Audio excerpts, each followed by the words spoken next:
What are we going to do today? I thought we'd do the dragon today. Seems like a good idea. How What does a that clever sound to idea. you? Yeah, absolutely. Right. I love dragons, so let's go for that. So I've got a nice game, another nice game for you, albeit this one ends up in an end game, which is, oh dear, it's a bit yawn fest when we No, get end. it's important. I think it is Oh, very no. important because there's a lot of end games for the dragon, and you at one point you have to get used to this.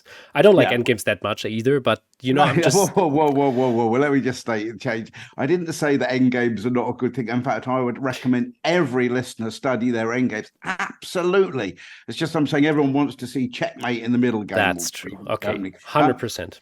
So here we go. We're back on track with the Sicilian Dragon. And there's so many different potential variations that white could play here. They could play like the 11 fish variation with f4. They could play bishop e2 and castle kingside, or even bishop c4. But the line that everyone loves to see, of course, fianchetto the kingside bishop if they really wanted to. But here we're going back the Yugoslav attack. But we have got something slightly different. And I thought I would just point out one or two things here, if I might. So if black was to play the move d5, striking out of the center here and now, then white would happily respond with e5, because white hasn't had to do something like trade knights on c6 that would secure this white center. Once black has a pawn on c6, an e5 move can be met by the knight moving, and then black challenging with f6 to blast open this center again.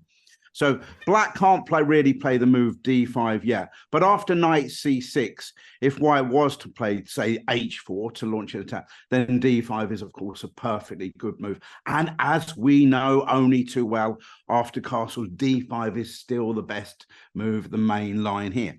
Now, we're going to see something a little bit different today.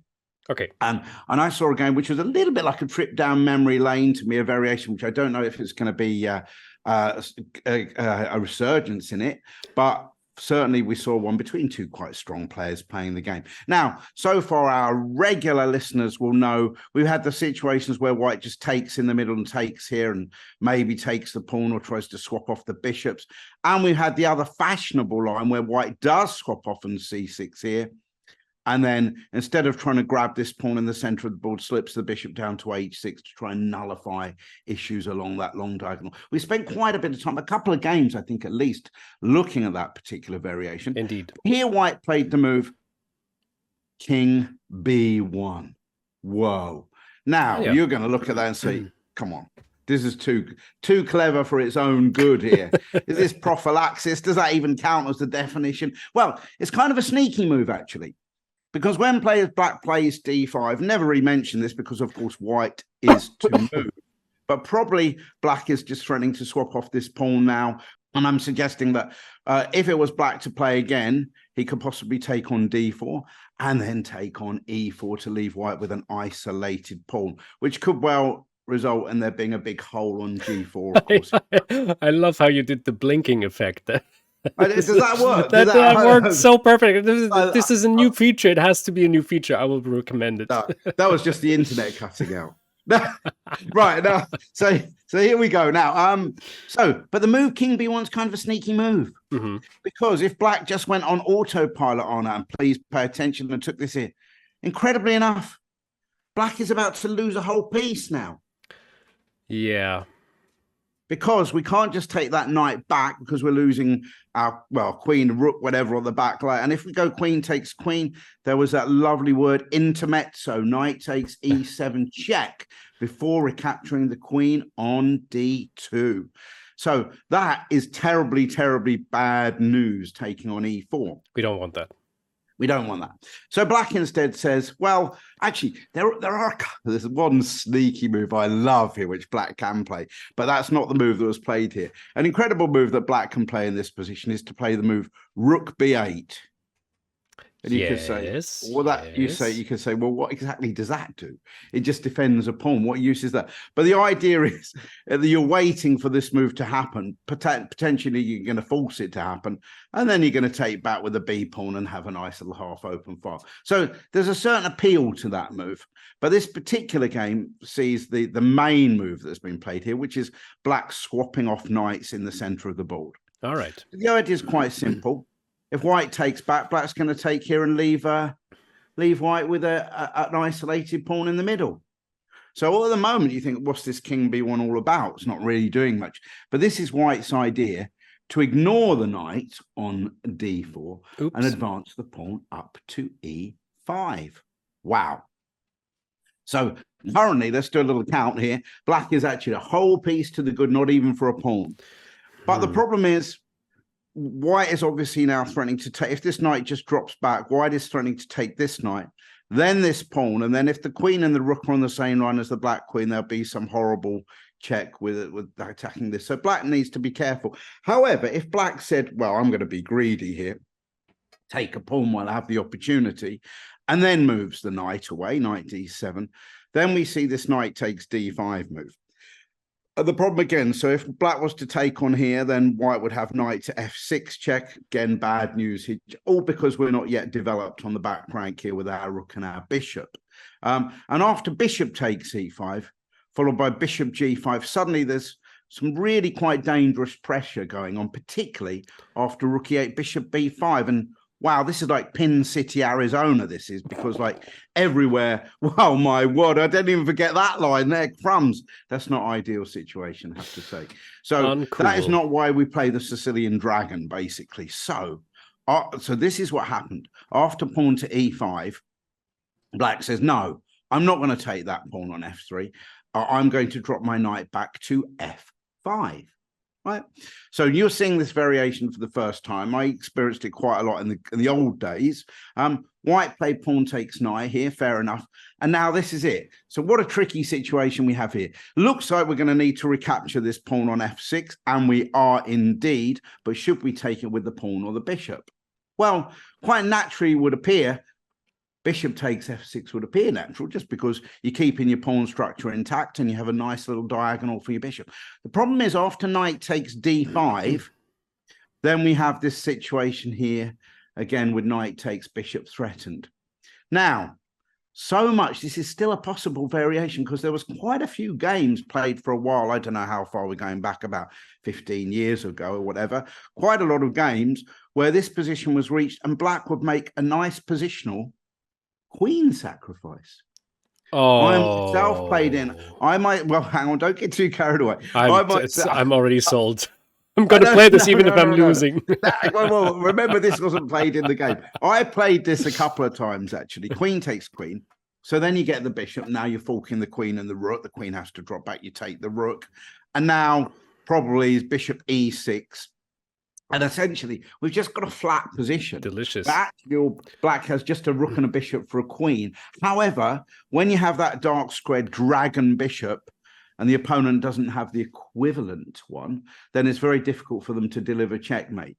So that has been played before. I'm not sure entirely objectively whether black gets totally enough, but practical play maybe. Now, instead, though, here, black recaptured with the pawn. And so white now, of course, doesn't want to lose their dark square bishop. Temporarily, of course, black is a pawn up. Black doesn't want to lose their dark square bishop.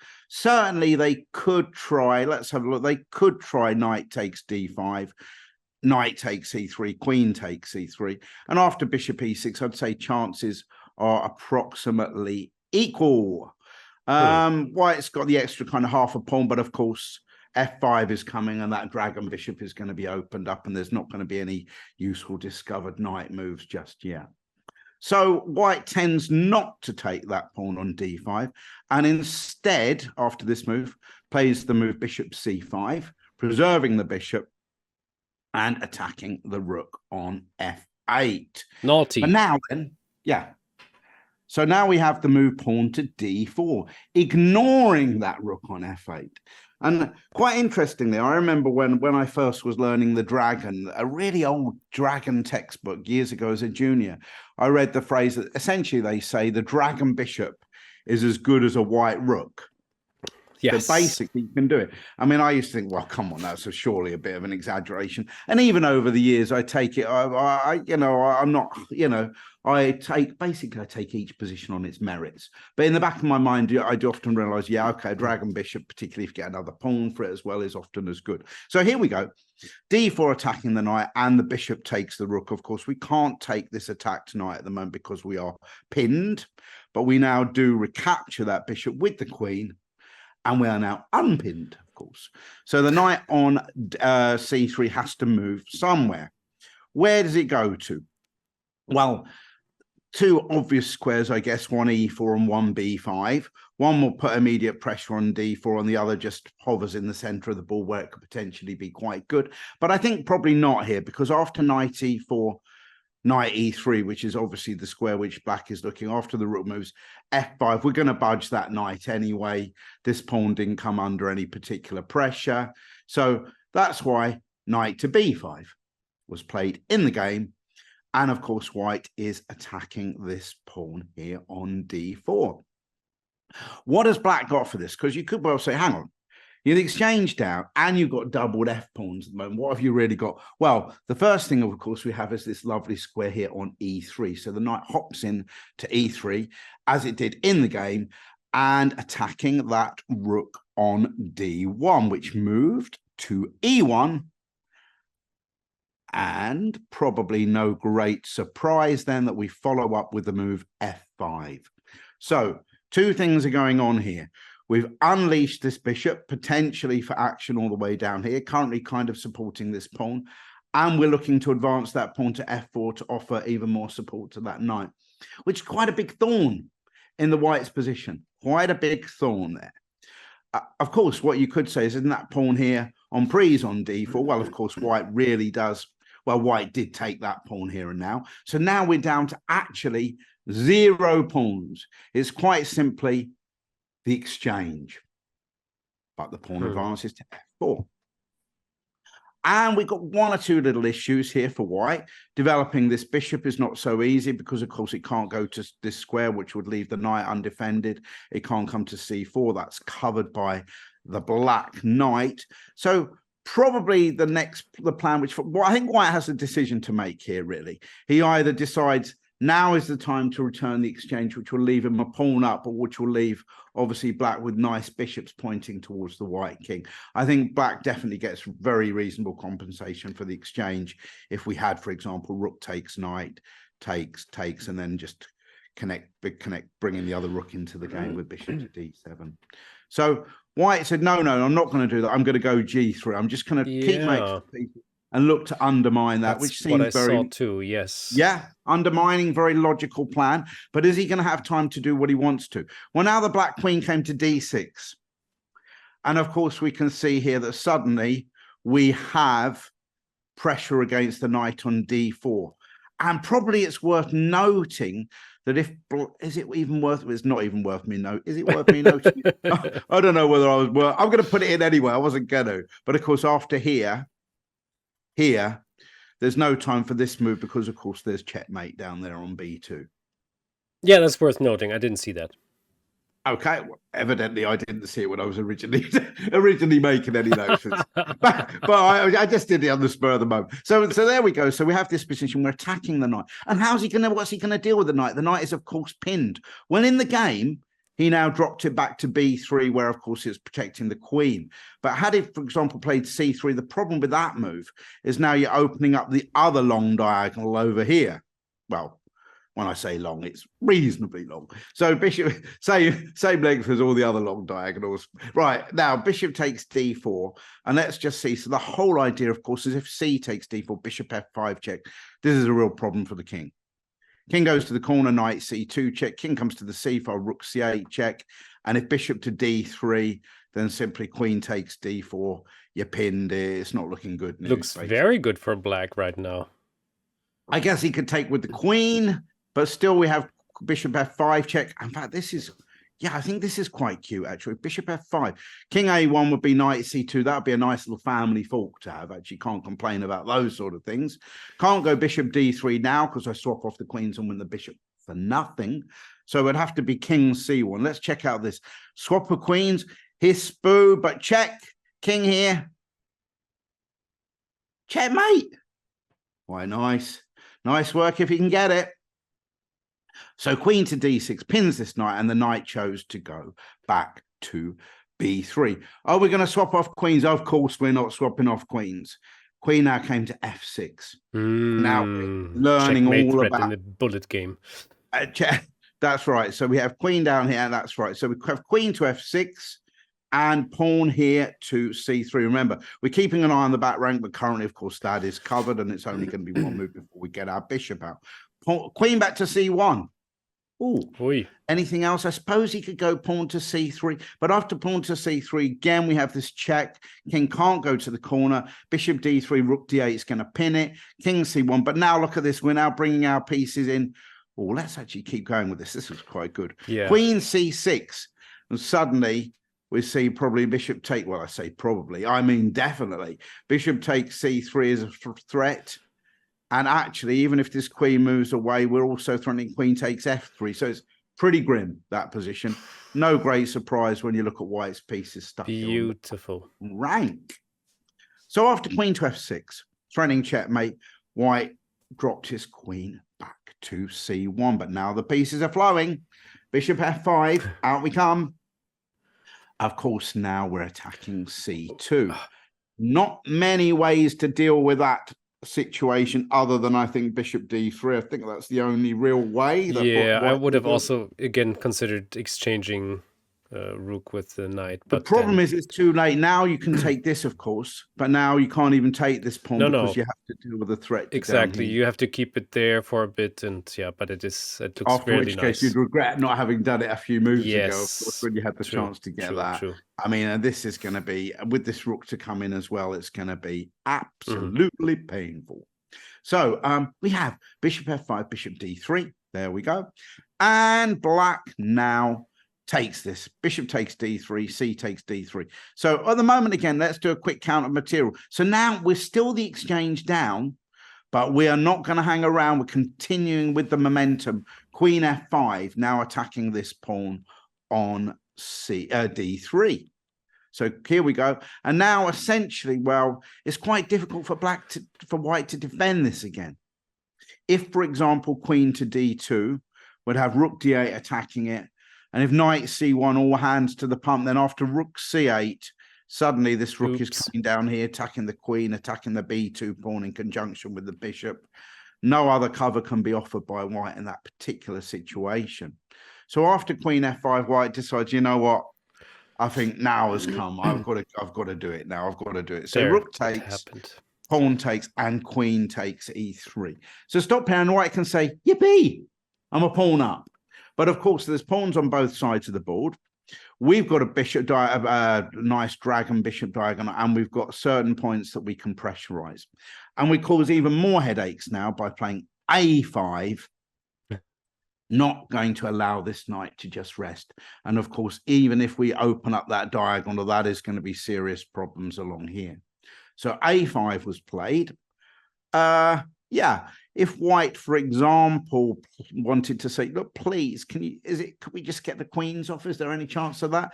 You say, no, zero chance.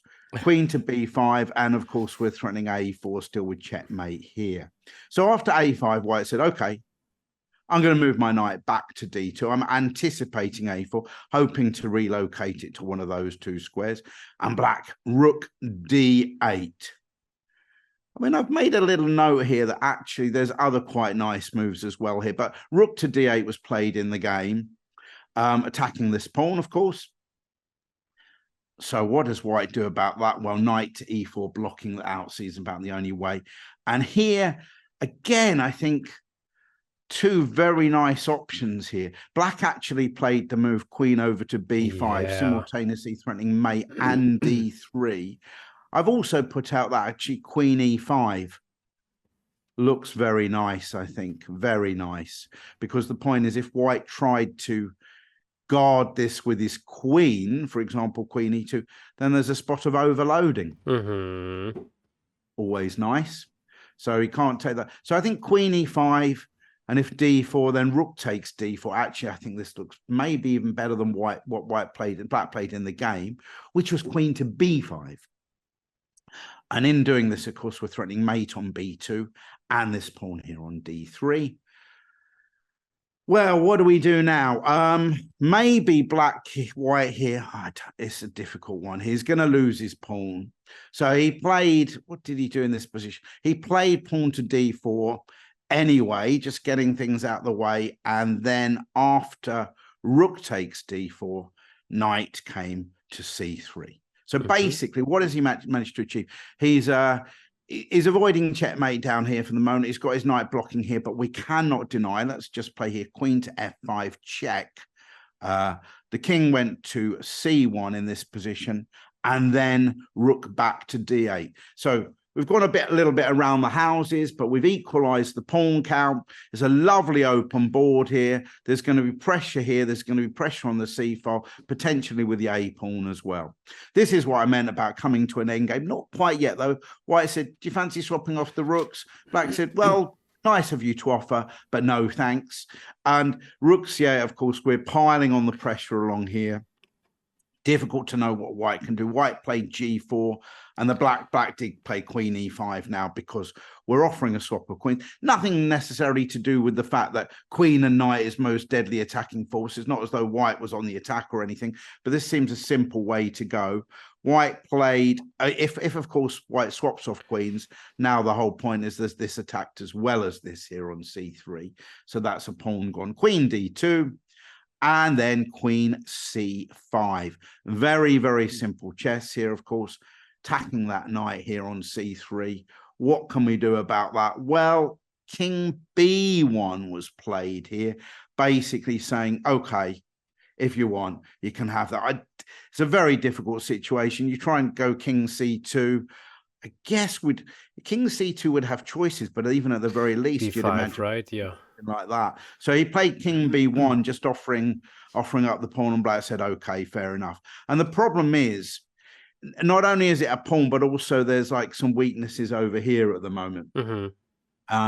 So if, for example, we had this and this and here, I think because black is a pawn up and with the more active rook, which is usually something, because don't forget, there'll always be someone there watching that will say, come on, all rook and pawn end games are drawn, aren't they? Everyone knows that. I read it once in a book. Well, it's true. If you can get your active rooks, you can often be a pawn down and still defend. But here, white would have the more passive rook and be a pawn down and have further weak pawns of his own. So I think that wouldn't be so good. So in actual fact, white played queen d3. I'm not swapping off the queens just yet. But what happens soon? Check, check, queen f4. And black is pretty relentless here. So we're attacking this pawn here. But we've also got a little rook c1 check, which could easily end up in checkmate. H4. And let's just say, well, maybe not rook c1, king b2, actually, at the moment, of course. But rook c4, let's just see. I think there's other good moves as well. In fact, I've given a more simple route to victory, but rook to c4. Let's see how this goes. a3. I have to say, black keeps relatively control all the way. White gets a little bit of things going here. We mustn't forget this pawn makes it to h6. There's going to be some back rank issues. So complacency, no room for complacency. King to g7 stops that. Queen d5. And rook c3. So now, of course, we're attacking this guy and we're attacking this guy at the same time. King b2. Yeah, I think taking this pawn would be absolutely fine here, of course, but black played b4, going for the jugular all the same. Rook h1, trying to get that pawn to h6 and just calmly protecting the back rank at the moment. Check. So we're basically allowed that to happen, but there's no more checks here. And essentially, we're just plugging on a4 because, of course, if the take's here, it's going to be bad news with the king being exposed. So white played a4. Let's just come through with the last few moves. Queen to f6 check. Queen to c3. That queen is definitely looking fairly menacing down there, I'd have to say. Queen d6 check. King here. Rook to d1. Whoa. Whoa, whoa, whoa, whoopsie, whoopsie. Where is a threat down there? Check. Jesus. Check. Oh, we're winning pawns. Oh, you okay there? Yeah, I'm okay.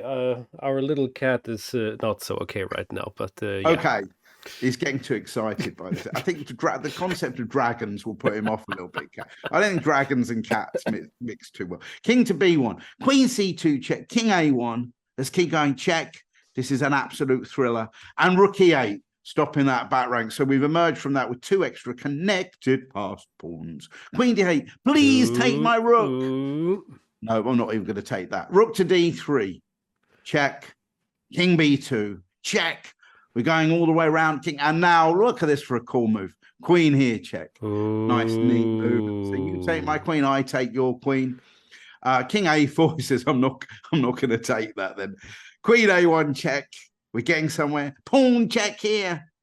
Oh my word, if he takes that pawn on b4, a3, we're going to get another queen. So he goes king c4, but sorry, these pawns are now rolling down the board. And unfortunately, there's no way to give a checkmate here, and there's no snazzy combination for white. I say unfortunately, that's from white's point of view, of course. True. Queen a2 check, king b5, queen e2 pinning and almost winning, swap of queens, and there we go. And finally, that's resignation time. Wow. Fantastic. So nice little game. That just goes giving up the exchange and comparing the dragon bishop against a white rook, just in a nice, calm, casual middle game. That is the dragon like we love it. Even for endgames, a very suitable weapon. Well, Chris, I thank you very much for this entertaining game, and hope you enjoyed it at home. We see each other soon enough for some more dragon action. See you soon, everybody. Bye-bye.